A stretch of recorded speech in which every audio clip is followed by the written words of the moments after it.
الأمجاد قد عظمت فللأمجاد بانيها ومن يسعى إلى العليا আসসালামু আলাইকুম রহমতুল্লাহি ওয়াবারাকাতুহু। প্রিয় ইসলাম প্রেমিক বন্ধু, ইউটিউবে সবসময় স্ক্রলিং আর অপ্রয়োজনীয় জিনিস না দেখে দুনিয়া ও আখিরাতের সফলতার ভিডিওর সাথে নিজেকে পরিচয় করিয়ে দিন। আমরা ঘুম থেকে জাগা শুরু করে পুনরায় ঘুমানো পর্যন্ত কত শত কাজই না করে থাকি, অথচ এখান থেকে আমরা সওয়াবের কোনো ভাগীদারি হতে পারি না। কিন্তু আপনি কি জানেন, এই দীর্ঘ সময়ে আপনিও আপনার আখিরাতের অ্যাকাউন্টে জমা করতে পারেন অসংখ্য সওয়াব এবং দুনিয়াতেও পেতে পারেন সফলতা। হ্যাঁ আমার ইসলাম প্রেমিক বন্ধুরা, আপনি যদি এই দীর্ঘ সময়ে কাজগুলো আপনার একমাত্র অনুসরণীয় প্রিয় রাসূল সাল্লাল্লাহু আলাইহি ওয়াসাল্লামের সুন্নাহ অনুযায়ী করেন, তাহলে আপনার এই স্বাভাবিক কাজগুলোই অসংখ্য সওয়াবের মাধ্যম হবে ইনশাআল্লাহ। এরই ধারাবাহিকতা ইসলামিক স্কুল শুরু করেছে রাসূল সাল্লাল্লাহু আলাইহি ওয়াসাল্লামের 1000টি সুন্নাহ সিরিজ। ইনশাআল্লাহ এই সিরিজের মাধ্যমে আমরা চেষ্টা করব রাসূল সাল্লাল্লাহু আলাইহি ওয়াসাল্লামের দৈনন্দিন জীবনের সহজ সুন্নাহগুলোকে আপনাদের সাথে পরিচয় করে দিতে। একজন মুসলিম হিসেবে অবশ্যই আপনার এই সুন্নাহগুলো মেনে চলা উচিত। তাহলে আর দেরি না করে চলুন শুরু করা যাক। নাম্বার 1, পবিত্র অবস্থায় বিছানায় যাওয়া সুন্নাত।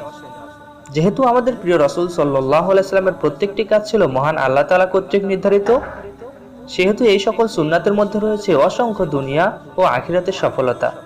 রাসূল সাল্লাল্লাহু আলাইহি ওয়াসাল্লামের ঘুমানোর সুন্নাহগুলোর একটি হচ্ছে, তিনি যখন ঘুমানোর জন্য প্রস্তুতি গ্রহণ করতেন তখন নামাজের ন্যায় ওযু করে নিতেন। হযরত বারা ইবনে আযিব রাদিয়াল্লাহু তাআলা আনহু থেকে বর্ণিত, তিনি বলেন, রাসূল সাল্লাল্লাহু আলাইহি ওয়াসাল্লাম বলেন, যখন তুমি ঘুমানোর ইচ্ছা করো তখন নামাজের ন্যায় ওযু করে নাও। নাম্বার 2, ডান কাতে শয়ন করা সুন্নাত। প্রিয় ইসলাম প্রেমিক বন্ধু, প্রতিদিন ঘুমানো আমাদের জীবনের একটি বড় অংশ। পুরো জীবনে প্রায় 25 থেকে 30% সময় আমরা ঘুমের মধ্যে কাটাই, আর 60 বছরের জীবনে প্রায় 22,000 রাত আমরা ঘুমাই। একবারও কি ভেবে দেখেছেন, এই 22,000 রাত্রি যদি আমাদের মতো করে না ঘুমিয়ে রাসূল সাল্লাল্লাহু আলাইহি ওয়াসাল্লামের সুন্নাত অনুযায়ী ঘুমাই, তাহলে কত পরিমাণ সওয়াব আমাদের জীবনের আমলনামায় যুক্ত হবে। হাদিসে এসেছে, হযরত বারা ইবনে আযিব রাদিয়াল্লাহু তাআলা আনহু থেকে বর্ণিত, রাসূল সাল্লাল্লাহু আলাইহি ওয়াসাল্লাম বলেন, যখন তোমরা ঘুমানোর ইচ্ছা করো তখন নামাজের ন্যায় ওযু করো এবং ডান কাত হয়ে শয়ন করো। ইউরোপ আমেরিকার বিভিন্ন হাসপাতালে ডাক্তাররা খোলা পরামর্শ দেয় বাচ্চাদের অবশ্যই ডান কাতে শোয়াতে, কেননা বাম পাশে হার্ট থাকায় বাচ্চাদের ক্ষতি হতে পারে। নাম্বার 3, শোয়ার সময় ডান হাতকে ডান গালের নিচে দেওয়া সুন্নত। রাসূল সাল্লাল্লাহু আলাইহি ওয়াসাল্লামের ঘুমানো সুন্নাহগুলোর মধ্যে গুরুত্বপূর্ণ একটি সুন্নাত হচ্ছে ডান হাতকে ডান গালের নিচে দিয়ে ঘুমানো। এটি বিশেষ করে যাদের রাতে ঘুম আসে না তাদের জন্য খুবই উপকারী। এই প্রসঙ্গে হাদিসে এসেছে, হযরত হুযায়ফা রাদিয়াল্লাহু তাআলা আনহু হতে বর্ণিত, তিনি বলেন, রাসূল সাল্লাল্লাহু আলাইহি ওয়াসাল্লাম যখন রাতে ঘুমাতেন তখন ডান হাতকে ডান গালের নিচে দিয়ে ঘুমাতেন। নাম্বার 4, ঘুমানোর পূর্বে বিছানা ঝেড়ে নেওয়া। ইসলাম মানুষের জীবনকে পরিষ্কার পরিচ্ছন্ন রাখার নির্দেশ দেয়। এখানে পরিচ্ছন্ন দিবসের কোনো প্রয়োজন নেই। রাসূল সাল্লাল্লাহু আলাইহি ওয়াসাল্লাম ঘুমানোর আগে বিছানাকে ঝেড়ে নেওয়ার প্রোটেক্টিভ সুন্নাহ আমাদের শিখিয়ে দিয়েছেন। এ প্রসঙ্গে হাদিসে এসেছে, হযরত আবু হুরায়রা রাদিয়াল্লাহু তাআলা আনহু থেকে বর্ণিত, তিনি বলেন, রাসূল সাল্লাল্লাহু আলাইহি ওয়াসাল্লাম বলেন, যখন তোমাদের কেউ বিছানায় যাওয়ার ইচ্ছা করে সে যেন বিছানা ঝেড়ে নেয়, কারণ সে তো জানে না তার বিছানায় কি ছিল। নাম্বার 5, ঘুমানোর পূর্বে সূরা কাফিরুন পাঠ করা সুন্নাত। ঘুমানোর পূর্বে সূরা কাফিরুন পাঠ করা রাসূল সাল্লাল্লাহু আলাইহি ওয়াসাল্লামের একটি গুরুত্বপূর্ণ সুন্নাত, যা শিরক থেকে মুক্ত রাখে।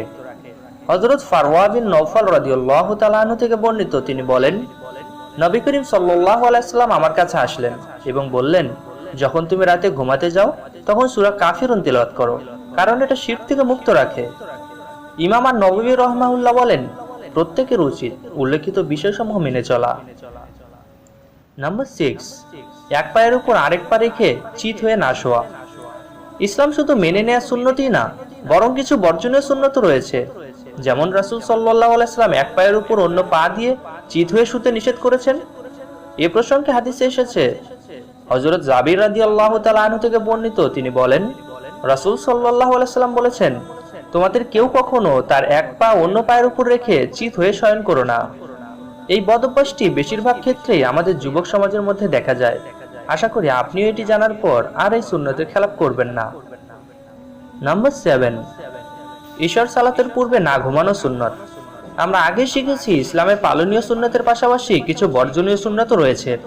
তেমনই একটি সুন্নাত হলো এশার সালাতের আগে না ঘুমানো এবং সালাত শেষে দ্রুত ঘুমিয়ে যাওয়া।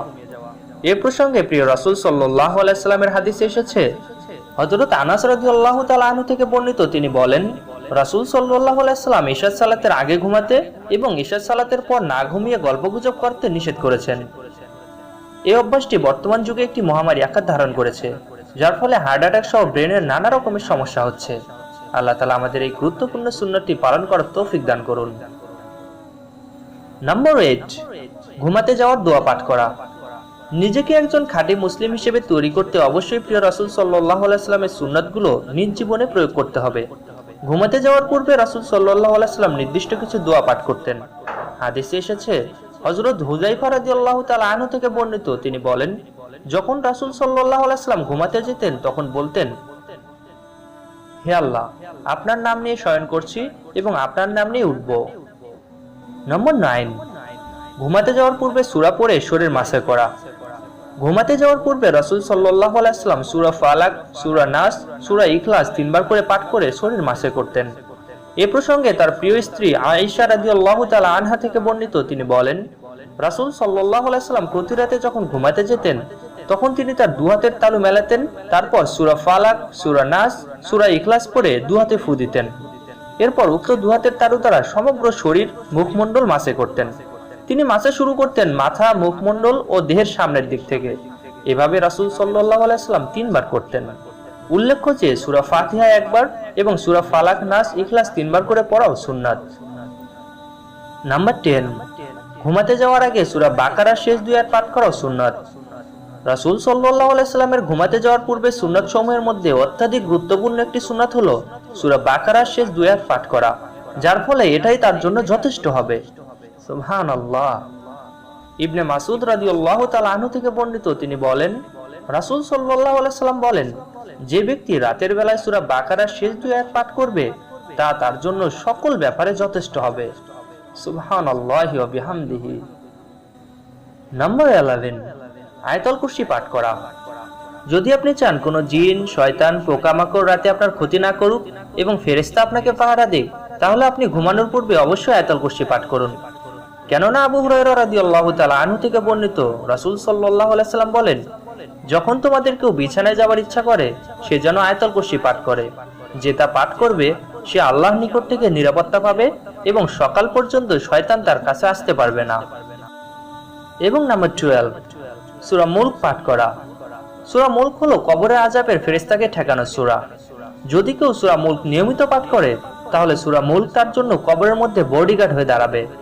রাসূল সাল্লাল্লাহু আলাইহি সাল্লাম বলেন, যে ব্যক্তি প্রত্যেক রাতে তাবারাকাল্লাযী বিয়াদিহিল মুলক অর্থাৎ সূরা মুলক পাঠ করে, এর মাধ্যমে মহিয়ান আল্লাহ তাআলা তাকে কবরের আযাব থেকে রক্ষা করবেন। সুবহানাল্লাহি ওয়া বিহামদিহি, সুবহানাল্লাহিল আযীম। আল্লাহ তাআলা আমাদের সকলকে এই সহজ সুন্নাহগুলোর উপর আমল করার তৌফিক দান করুন, আমিন।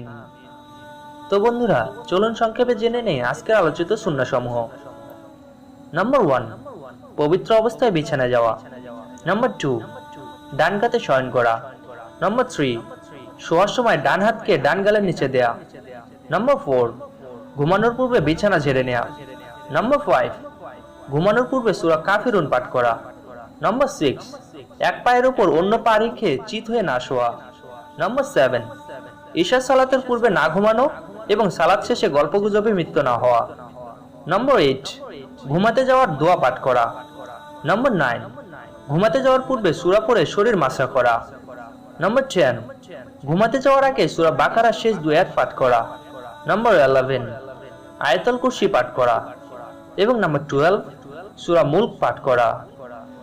প্রিয় বন্ধুরা, আসুন আমরা সবাই সবার জন্য অন্তর থেকে দোয়া করি, মহান আল্লাহ তাআলা যেন আমাদের সকলকে এই সুন্নাতগুলো নিজের জীবনে মানার তৌফিক দান করেন, আমিন সুম্মা আমিন। শেয়ার করে প্রিয় রাসূল সাল্লাল্লাহু আলাইহি সাল্লামের সুন্নাতগুলো ছড়িয়ে দিন সারা পৃথিবীতে। পরবর্তী পর্ব দেখার আমন্ত্রণ জানিয়ে আজকের পর্ব এখানেই শেষ করছি। আসসালামু আলাইকুম ওয়া রাহমাতুল্লাহি ওয়া বারাকাতুহু।